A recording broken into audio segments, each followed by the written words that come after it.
నువ్వు ఎటువంటి ఎలాంటి పాపాన్ని చేస్తున్నా, నువ్వు ఎటువంటి ఎలాంటి బూతులు మాట్లాడుతున్నా, నువ్వు ఎటువంటి నీచమైన కార్యాలు చేస్తున్నా కూడా దేవుడు నిన్ను ఎందుకు క్షమిస్తున్నాడు, దేవుడు ఎందుకు నీపై దీర్ఘశాంతాన్ని చూపుతున్నాడో తెలుసా?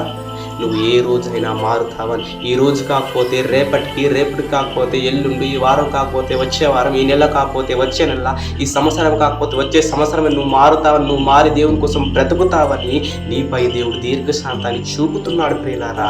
ఎందుకంటే నువ్వు మారి ఆయన కోసం బ్రతికి ఆయన ఉన్న లోకానికి మరలా నువ్వు తిరిగి చేరాలని, ఆయన మరలా నువ్వు చేరుకోవాలని.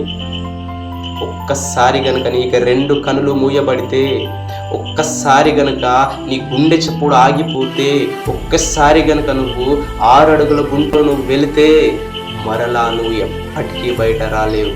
భూమి మీద నువ్వు నీకు నచ్చినట్టుగా బ్రతికి, నీకు నచ్చినట్టుగా జీవించిన తర్వాత నువ్వు చనిపోతే నువ్వు ఎక్కడికి వెళ్తావో తెలుసా?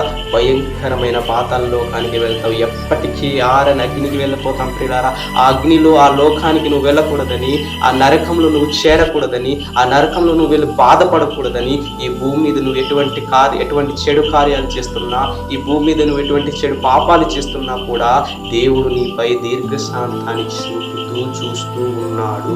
నువ్వు మారుతావని, నువ్వు ఎప్పటికైనా మారి ఆయన తెలుసుకుంటావని, ఆయన కోసం బ్రతుకుతావని, ఆయన కోసం జీవించి, ఆయన కోసం గొప్పగా బ్రతికి మరలా ఆయన ఉన్న లోకానికి, ఆ దేవుడున్న లోకానికి, ఆ మహాలోకానికి నువ్వు చేరుతావనే ఆశతో దేవుడు నీపై దీర్ఘశాంతాన్ని చూపిస్తున్నాడు.